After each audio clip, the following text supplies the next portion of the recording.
Bradley Chubb didn't practice yesterday.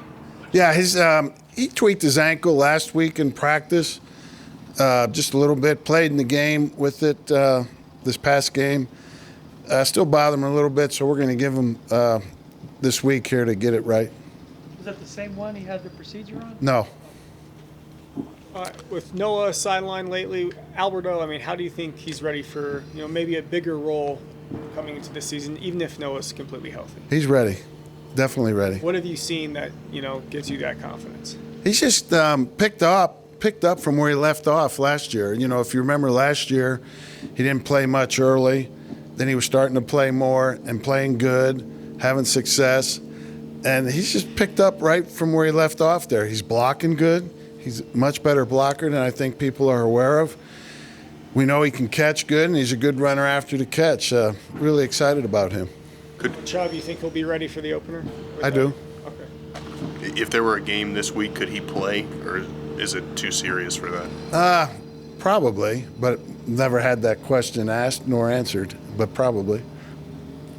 Do you hope Jonathan Harris makes it to the practice squad? I mean, if he clears, will he go to the practice squad? That's a possibility, yeah, for sure. Vic, yesterday, Teddy kind of talked about your personality and said that he likes that you're a grinder, you're somebody that works hard. I was wondering, how have you guys maybe connected personality-wise? How would you maybe describe his personality? And does he maybe have a little bit of an old soul, and that's maybe why you guys have connected somewhat? I don't know. We've had our discussions, individually, in a room or on the field. I just like his. He loves football, and he's smart.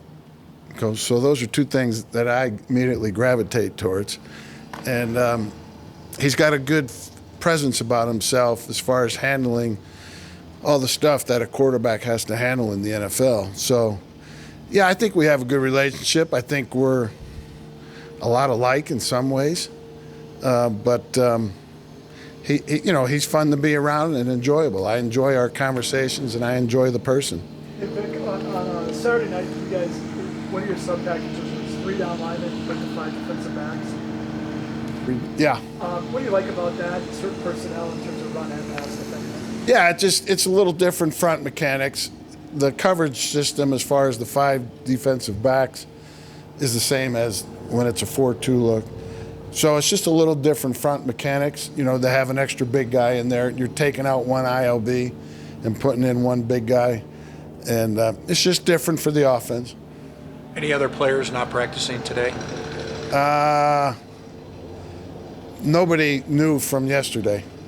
Shelby was saying Shelby, other players said they appreciate that you're blunt with them. You're honest with guys. You're not trying to beat around the bush.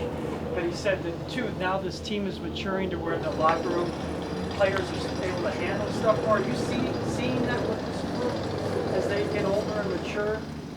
Can they police themselves? Is that part of the growth? I hope so. I mean, the best teams that are out there, the players do a lot of the policing themselves. The coaches have to do minimal. And those are the best teams, And hopefully we're getting to that point. I think we can, and I think we have the right people for that. They just have to get to that point maybe a little quicker in their development. But, yeah, I think the point you're making is valid.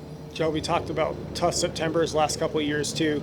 Do you sense a real sense of urgency from within that locker room going into week 1? Yeah, I mean, I think everybody wants to win the opener, no matter where you are, no matter what your history's been, recent history. Yeah, our guys everybody knows what's happened here the last couple starts of the season. And, yeah, I'm sure they are feeling a little bit of urgency for it. And I'm sure you guys are helping with that, with what you're writing and saying out there.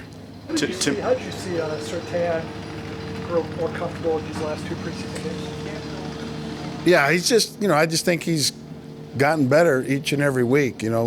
As we've talked about, we've put a lot on his plate. He's learning 3 positions. And it's hurt his development at some of those positions.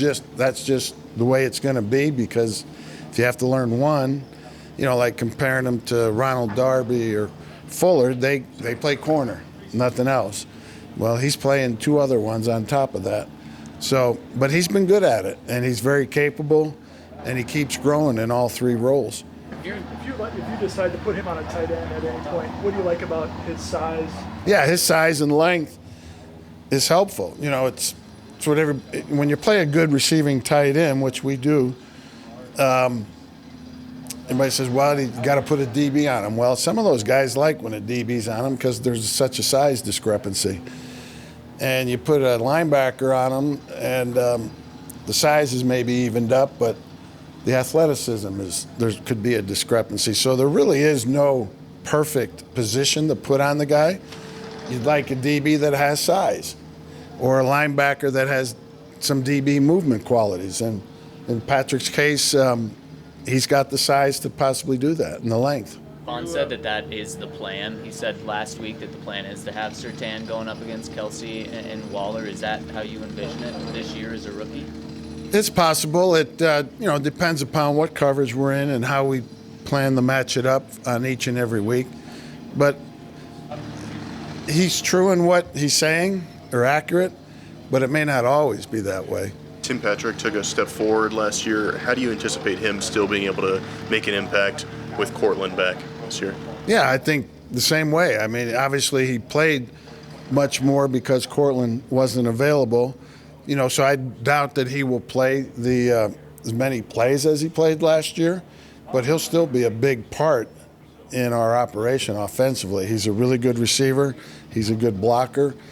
And he'll even chip in and help with the special teams area, which is where he made his mark early in his career. What sort of luxury? 3-day weekend for the guys? Do you have to have the COVID discussion with them, or that it's still out there, or a risk? Yeah, they know it. We've talked about it, but not much. Most of our guys are vaccinated, so yeah, it's out there. But we'll remind them, but. What's your thinking on giving them 3 days off like that? It's in the CBA. Oh, it is? Yeah. Friday, Saturday, Sunday is CBA. It's in the CBA, no choice. Vic, what do you see as a long-term benefit of the expanded practice squads? I know you talked last year about kind of the developmental piece of it. How do you kind of see this potentially enhancing the game going forward? Yeah, I think it's great. The big difference between pro football and pro basketball and pro baseball, we've never been able to have a minor league system. We've had some leagues that have tried it in the spring. We've had NFL Europe. They've never been able to sustain it.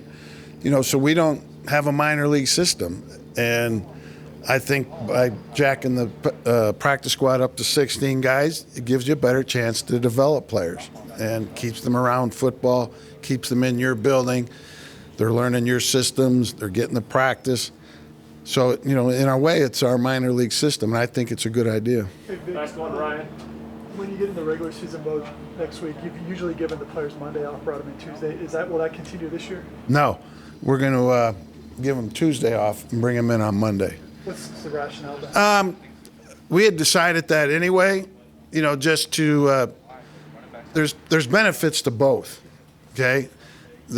Most coaches would tell you they'd rather give them Monday off and bring them in on Tuesday from the perspective that you're more prepared on Tuesday to give them some information on the next opponent. And we traditionally would have devote about 40 minutes or so of those meetings on Tuesday to the next opponent. You're not going to be quite as ready for that on Monday as you would be on Tuesday. And so that's the sacrifice there. But we're going to bring them in and we'll have a lift on Mondays.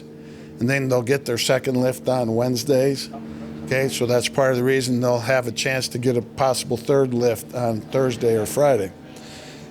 Excuse me, but the other part of that's come about, but one in the thought process when I decided it is now, they've changed the rules, as you saw, to where everybody's getting tested once a week now.